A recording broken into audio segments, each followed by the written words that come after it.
ইলমে ওহির দ্বার খুলেছি, কোরআনের আলো জ্বালিয়ে বিশ্ব মাঝে তুলে ধরেছি, আমরা নই পিছিয়ে।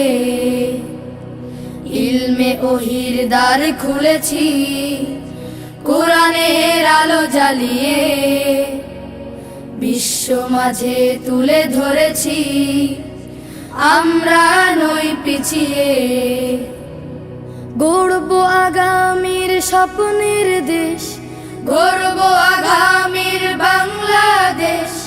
জেগে ওঠো মুসলিম উম্মাহ, আমরা তানজিমুল উম্মাহ, তানজিমুল উম্মাহ, তানজিমুল উম্মাহ, তানজিমুল উম্মাহ।